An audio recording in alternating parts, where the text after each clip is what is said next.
Yo l'équipe, j'espère que vous allez bien. Aujourd'hui, nouvelle vidéo, on va reprendre les bases de la boxe anglaise. La dernière fois, on avait fait la garde. Aujourd'hui, on va voir le direct du bras avant. Pourquoi je distingue le direct du bras avant du bras arrière? C'est tout simple parce que le jab, c'est quand même quelque chose indépendamment qui est hyper complexe en boxe anglaise et qui, à mon sens, demande une vidéo limite entière pour bien développer le coup. Avant de passer aux explications, évidemment, si jamais vous aimez la boxe ou alors si jamais vous pratiquez des sports de combat de manière générale, je vous invite à vous abonner en cliquant sur le petit bouton juste en dessous. Je vous rappelle, qu'en vous abonnant toutes les semaines, vous aurez du nouveau contenu. Là, ces derniers temps, c'est un petit peu compliqué de produire 2 vidéos, mais je vais m'en tenir à une vidéo. Et puis, dès que les choses vont se dénouer un peu plus, je repartirai sur un rythme de 2 vidéos. Je préfère quand même vous faire quelque chose de qualitatif plutôt que de faire 2 vidéos qui soient bâclées. Donc, ne vous inquiétez pas, même si le contenu, on va dire jusqu'à juin, sera moins régulier. Je vais faire en sorte qu'il soit beaucoup plus qualitatif, qu'il y ait plus d'informations, qu'on ait plus d'exemples, etc. Donc, bref, ça sera pour un mieux. Passons à la vidéo. Vous le savez, pour ceux qui regardent ma chaîne depuis longtemps, j'avais déjà fait un petit tuto sur les directs, mais qui n'était pas forcément aussi poussé. On a tous un bras avant et un bras arrière. Comment ça se détermine? Si vous êtes droitier, de manière générale, vous avez plus de puissance dans votre bras droit. Et donc, ce bras droit, vous allez le mettre en retrait. C'est pour ça que le bras droit va devenir votre bras arrière et votre bras gauche va devenir votre bras avant. C'est exactement l'inverse pour les gauchers. Le bras droit sera le bras avant et le bras gauche sera le bras arrière. Donc là, aujourd'hui, vous l'aurez compris, on va s'attacher simplement au bras avant qu'on appelle aussi le jab. Le jab, c'est un coup qui est hyper sous-coté en boxe et c'est extrêmement dommage parce que pour moi, c'est le meilleur coup littéralement parlant. Le jab, il va te servir à amorcer toutes tes combinaisons parce que forcément, c'est le coup qui est plus près de l'adversaire. C'est logique, on l'a vu, le bras avant, forcément, il est beaucoup plus près de l'adversaire. Donc si tu commences par ce coup-là,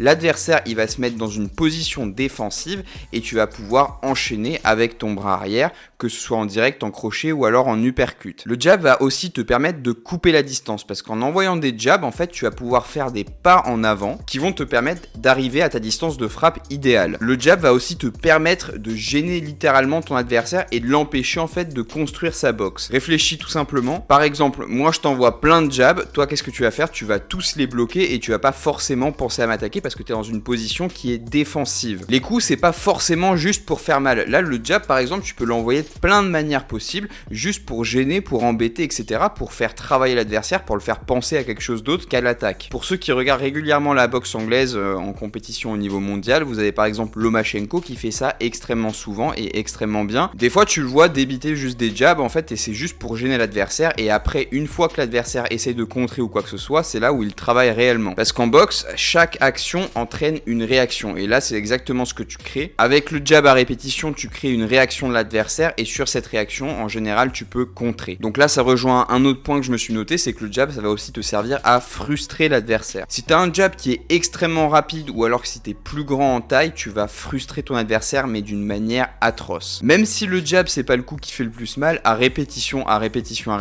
ça finit par user le moral. Et évidemment, le jab peut aussi être une arme de destruction massive. Il y a des boxeurs qui l'utilisent d'une manière tellement puissante qu'ils touchent et puis ils font mouche. Je vois par exemple des Vergil Ortiz qui font avec un jab, ils mettent un knockdown par exemple, le mec il le couche. Alors que c'est juste un bras avant qui est pas censé non plus avoir une puissance démesurée. Maintenant on va voir comment donner le jab parfait. Là on est dans la théorie évidemment, le jab parfait ça prend des années et des années à mettre en place. On va voir déjà les grands principes et ensuite les quelques subtilités qui peuvent vous permettre d'améliorer votre jab. Le grand principe du jab c'est d'avoir évidemment le bras tendu le plus possible. Pas de demi-jab où je vais faire comme ça, je vais impacter comme ça. Il faut que votre bras pour développer le maximum de puissance, il soit tendu, il arrive vraiment en ligne droite. Alors j'aime bien utiliser l'analogie de la bûche par exemple. Si vous avez une bûche qui est fendue au milieu ou qui est un peu tordue, si vous l'écrasez contre un mur, elle risque de se plier et de se casser. Alors que si vous avez une bûche qui est toute droite, là elle risque beaucoup moins de se casser. C'est pareil avec votre bras, si votre bras il est plié au moment de l'impact, en fait il n'y aura pas la puissance maximale parce qu'il va légèrement fléchir et en fait vous ne pourrez pas impacter pleine puissance. Après il y a beaucoup de gens en fait, et ça c'est simplement en fait une question de mindset, c'est que une fois qu'ils ont touché, ils pensent qu'ils ont fini le travail. Alors qu'en fait en boxe, il faut aller chercher plus loin, il faut vraiment penser à traverser. Et en pensant régulièrement à ça, en pensant que le coup il s'arrête pas devant juste à l'impact, il s'arrête derrière,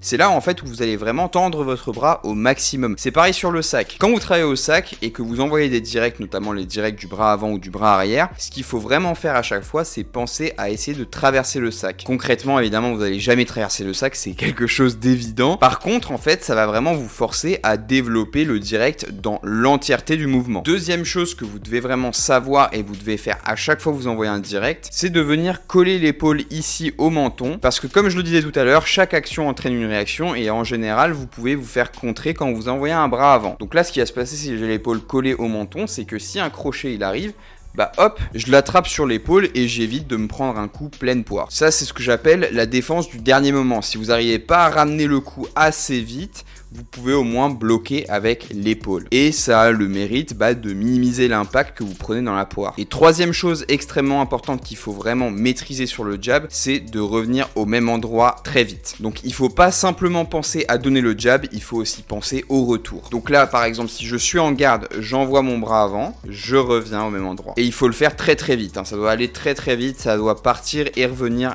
rapidement parce que forcément comme je vous l'ai dit, quand vous donnez un bras avant, forcément l'adversaire il va vouloir récupérer le point, donc vous attaquez en retour. Et c'est là qu'il faut être extrêmement réactif et extrêmement vif et ne jamais s'endormir. Parce qu'en boxe amateur surtout, marquer un point c'est bien, mais ne pas en prendre en retour c'est encore mieux. Là en général sur le bras avant, sur le jab, vous vous faites contrer soit par un crochet du bras avant de l'adversaire, soit même par un direct du bras arrière, parce que l'adversaire ce qu'il va faire c'est prendre la ligne centrale et venir décaler légèrement comme ça et mettre le bras arrière. Donc quand il fait ça, vous pouvez vous incliner sur un côté ou sur l'autre pour esquiver ce bras arrière parce que lui, s'il vous cueille, ça fait très mal. Ensuite là, je vais vous donner un petit tips maison pour améliorer votre jab. Quand vous boxez, vous savez, vous avez la garde comme ça. Et quand le gant, il est de cette manière-là, c'est beaucoup plus facile pour l'adversaire de bloquer le jab comme ça que s'il est comme ça. Donc en fait, vous pouvez venir alterner les jabs de cette manière ou de cette manière-là si vous n'arrivez pas à passer la garde. Et ça, c'est une technique que les Mexicains font énormément. Vous verrez plein de boxeurs mexicains qui envoient le jab au lieu de l'envoyer comme ça, il l'envoie comme ça simplement pour qu'il puisse passer sur la ligne centrale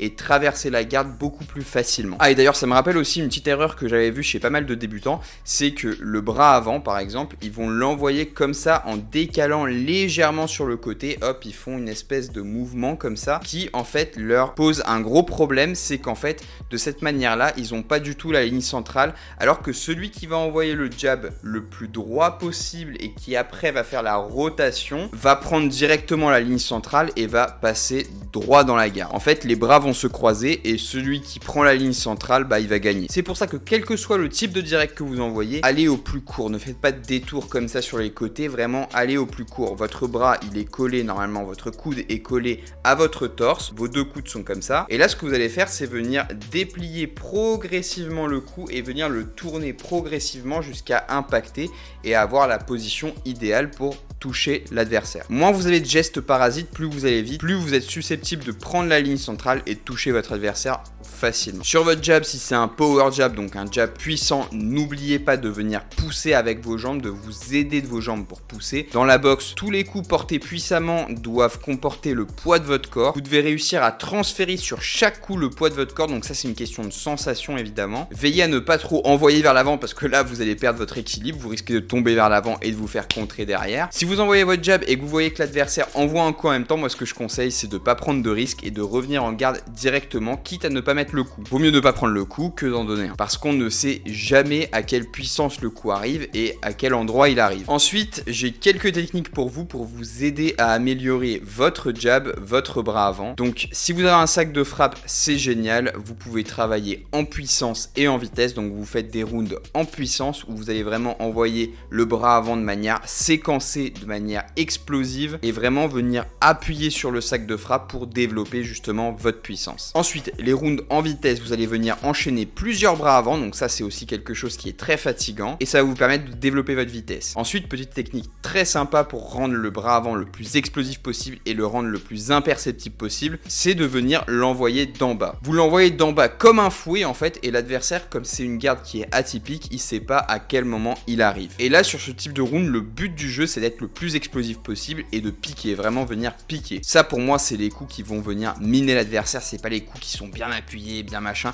non c'est vraiment les coups explosifs qui font pam, qui lèvent la tête légèrement, et ça vous sapez progressivement le moral de l'adversaire, et franchement si vous gagnez la guerre psychologique, vous gagnez forcément le combat. Ensuite, si vous avez un partenaire, ce que je vous invite à faire c'est d'envoyer le jab sur la patte d'ours, votre partenaire vous envoie un contre par exemple, vous faites un retrait du buste et vous revenez avec le jab, et ça vous vous entraîne aussi justement à faire ces actions-réactions qui sont très courantes en boxe. Dans toutes les boxes, dans tous les sports de combat, vous avez souvent des actions-réactions. Donc là, c'est bien parce qu'en fait, le but du jeu, c'est de toucher, de pas se faire toucher et de retoucher derrière. Donc là, vous avez tout gagné. Ensuite, dernier exercice que je peux vous conseiller aussi pour vous entraîner sur le bras avant, ça va vous permettre de vous familiariser avec le retour à la garde. Donc vous prenez un élastique, vous l'attachez de manière à ce que l'élastique ait un point de fixation derrière vous. Et là, à partir de là, vous allez vous avancer jusqu'à ce que l'élastique soit bien en tension. Une fois qu'il est bien en tension, vous allez envoyer votre bras avant de là. Et en fait, avec la tension de l'élastique, vous allez revenir en garde quasiment instantanément. Et là, vous allez avoir vraiment la sensation que vous devez expérimenter pour revenir en garde très très vite. Et croyez-moi, ça c'est vraiment une des manières les plus intéressantes de travailler cette explosivité, ce retour en garde, qui va vous permettre évidemment de ne pas prendre de coups en retour. Donc voilà, c'est déjà la fin de cette vidéo. Si vous l'avez appréciée, n'oubliez pas de la partager avec vos amis boxeurs ou avec vos amis qui pratiquent du MMA ou des sports pieds-points. N'oubliez pas non plus de vous abonner à la chaîne et de mettre un pouce bleu. Et moi, je vous retrouve la semaine prochaine pour une nouvelle vidéo. Ciao, ciao.